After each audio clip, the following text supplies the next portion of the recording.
နှမျိုးရှိပါတယ်လောကီစည်းစိမ်လောကီရဲ့တက်မှတ်ခြင်းလောဘနဲ့ဆိုင်တဲ့အရာအတွက်ဝမ်းနည်းနေတဲ့သူတစ်မျိုးရှိတယ်လို့နောက်ထပ်တစ်မျိုးကတော့ဖျားသခင်ရဲ့အလိုတော်ထဲမှာတွာလာဖို့ရန်အတွက်မျက်ရည်ကျခြင်းဆိုတဲ့အရာကိုလည်းပြောနေခြင်းဖြစ်တယ်ဒါဆိုရင်ဖျားသခင်ကကျမတို့ကိုဘာအတွက်ဝမ်းနည်းခိုင်းတာလဲဘာအတွက်မျက်ရည်ကျခိုင်းတာလဲဘာအတွက်ကျမတို့ကိုနှလုံးသားထဲမှာကြေကွဲခိုင်းတာလဲရှိတယ်အဲ့ဒါကဘာအတွက်လဲဆိုတော့ကျမတို့ဒူးဆိုင်တွေထဲမှာတွာလာရင်းနဲ့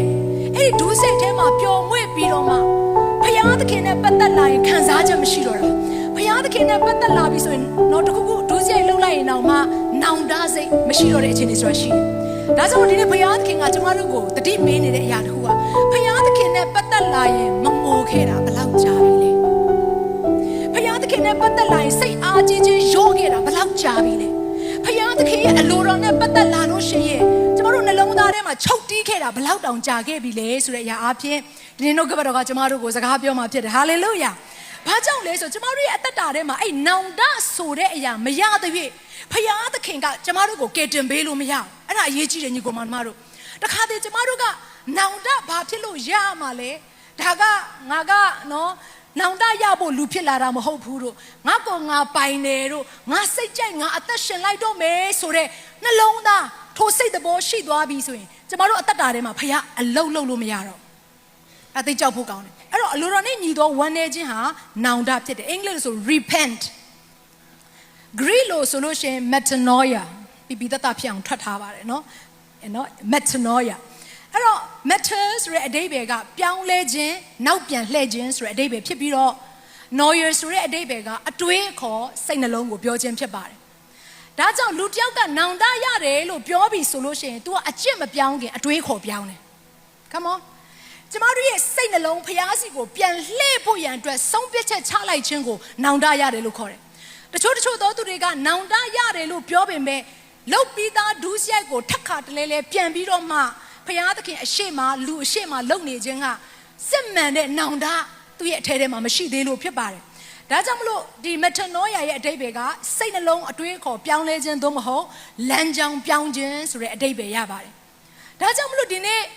ယေရှုခရစ်တော်ရဲ့မေတ္တာတော်ကိုမသိခဲ့တဲ့သူတွေကယေရှုကိုယုံကြည်လက်ခံပြီးတဲ့အခါမှာအရင်တုန်းကပုံစံအတိုင်းအရင်တုန်းကကိုးကွယ်ခြင်းပုံစံတိုင်းသူတို့အသက်မရှင်မနဲ့လမ်းကြောင်းပြောင်းလာတယ်အရင်တုန်းကလုံနေကြဒူးဆိုင်အတိုင်းမလုံတော့ဘဲနဲ့တကယ်စစ်မှန်တဲ့နောင်တရတဲ့သူကလမ်းကြောင်းပြောင်းလာတယ်ဒါဆိုရင်ခရစ်ယာန်ဖြစ်ပါတယ်လို့ကိုဝန်ခံပြီးတဲ့နောက်ပိုင်းမှာတင်းရဲ့အသက်တာဟာတမန်တရားရဲ့လမ်းကြောင်းပေါ်ကိုမရောက်လာသေးဘူးဆိုရင်စစ်မှန်တဲ့နောင်တတင်းသက်တာတွေမှာမရှိသေးလို့ပဲ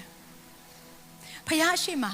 ငါဟန်ဆောင်လို့မရဘူးဖခင်ရှိမှာငါဝါကြွားလို့မရဘူးဖခင်ရှိမှာငါမောက်မာလို့မရဘူးဖခင်ရှိမှာငါမှန်တက်လို့မရဘူးဖခင်ကိုငါလှည့်စားလို့မရဘူးဆိုတဲ့အရာကိုဒါဝိဒ်ကောင်းကောင်းသိသွားတယ်ဒါကြောင့်စာလံ51တစ်ခုလုံးကိုတစ်ခန်းလုံးကိုကြည့်လိုက်မယ်ဆိုရင်ဒါဝိဒ်အလိုတော်နဲ့ညီတဲ့ငိုခြင်းကိုစငိုတက်လာတယ်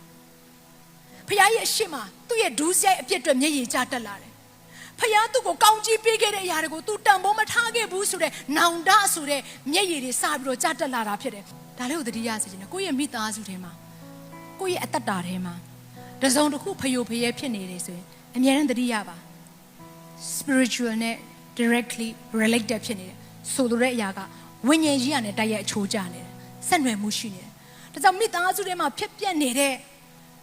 ့ဝမ်းနည်းစရာကောင်းတဲ့အရာတုန်လှုပ်စရာကောင်းတဲ့အရာအဆက်ကွဲတဲ့အရာနားခါစရာကောင်းတဲ့အရာတွေအားလုံးကဘယ်ထဲမှာသွားပြီးတော့ချိတ်ဆက်မှုရှိနေလဲဝိညာဉ်ရေးရကိုပြုတ်ပြင်ရမယ်ဆိုတဲ့အရာကိုကျမတို့ကိုဘုရားခင်ကဖွင့်ပြနေတာဖြစ်တယ်ဒါနဲ့ဒါဝိဒ်စပြီးတော့ငိုပြီး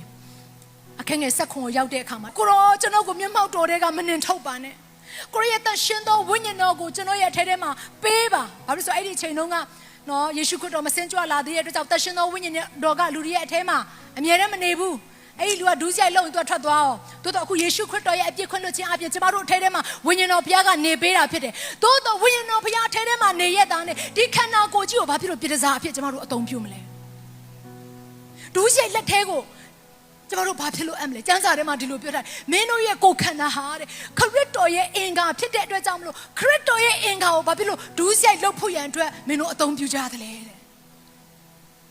အခုဒီမှာဒါဝိဒ်ကအယံဝမ်းနေပြီးတော့သူပြောကျွန်တော်ကိုစွန့်ပြေးမသွားပါနဲ့စာလံ33ကနေ4မှာလဲဒါဝိဒ်ဒီလိုရေးထားတယ် ငါသည်အပြစ်ကိုမဖော်ပြဘဲနေစဉ်အခါတနေ့လုံးညီးတွားသောအဖြစ်ငါအယိုးတို့သည်ဆွေးမြေ့ခြင်းသို့ရောက်ကြ၏နေညမပြတ်ကိုတော်ဤလက်သည်ကျွန်ုပ်အပေါ်မှာလေး၍ကျွန်ုပ်ဤချွေး၍သည်နေကာလ၌တွေးချောက်ခြင်းကဲ့သို့ဖြစ်ပါ၏တည့်ရဲ့အသက်တာထဲမှာ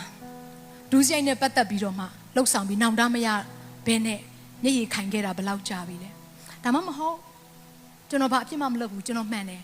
ဒါပေမဲ့ဖခင်သခင်နဲ့ပတ်သက်လာလို့ရှိရင်မျက်မှောက်တော်ထဲမှာဖခင်ရဲ့မေတ္တာတော်ကိုအလွန်အကျွံတကယ်ကိုထိထိမိမိနဲ့ခံစားရပြီးတော့ဖခင်အရှိမမငိုကြွေးခဲ့တာဘယ်လောက်ကြာပြီလဲဒါမှမဟုတ်အလိုတော်နဲ့ညီတဲ့ဝန်နေခြင်းထဲမှာတိုင်းပြည်အတွက်တင်မျက်ရည်ကျပြီးတော့စွမတောင်းခဲ့တာဘယ်လောက်ကြာပြီလဲပျောက်ဆုံးသောဝိညာဉ်တွေအတွက်ဘာခံစားချက်မှမရှိဘဲနဲ့မျက်ရည်ခိုင်ခဲ့တာဘယ်လောက်ကြာပြီလဲတင်မျက်ရည်ကဘာအတွက်လဲကောင်မလေးနဲ့ကွဲသွားလို့ငိုရမယ့်မျက်ရည်တွေလားငွေကြေးဆုံးရှုံးသွားလို့အလိန်ခံရလို့အဲ့ကြမှာငိုမဲ့မျက်ရည်လားတင်းရဲ့မျက်ရည်ကိုဘယ်အတွက်တင်အသုံးပြုမှလဲကျမတို့ရဲ့မျက်ရည်ဟာအလိုတော်နဲ့ညီတဲ့မျက်ရည်တွေဖြစ်ဖို့အရေးကြီးတယ်ဖခင်အတွက်ပဲကျမတို့မျက်ရည်ကြမှာပျောက်ဆုံးသောဝိညာဉ်တွေအတွက်ကျမတို့မျက်ရည်ကြမှာဖြစ်တယ်အာမင်ဒီလောကနဲ့ဆိုင်တဲ့ကာမဂုဏ်အတွက်ဟိုကျမကိုဘယ်သူမှမချစ်ဘူးတော့ကျမကိုဘယ်သူကမှတန်ဖိုးမထားအဲ့ဒါတွေအတွက်ဘာမှကျမတို့ကမျက်ရည်ကျစရာအကြောင်းမရှိဘူးကျမတို့မျက်ရည်ကျမဲ့အရာကထာဝရနဲ့ဆိုင်တဲ့အရာတွေကျမတို့မျက်ရည်ကျမှာဖြစ်တယ်ဟာလေလုယာအာမင်ဒါကြောင့်နှစ်ကော9:30ကိုကျမတို့ပြန်ဖတ်ရအောင်ဖခင်သခင်၏အလိုတော်နှင့်ညီသောဝမ်းနည်းခြင်းသည်ကယ်တင်ခြင်းနှင့်ရှင်သောနောင်တစိတ်ဒီဟုသောမပြောင်းလဲနိုင်သောနောင်တစိတ်ကိုပြုပြင်တတ်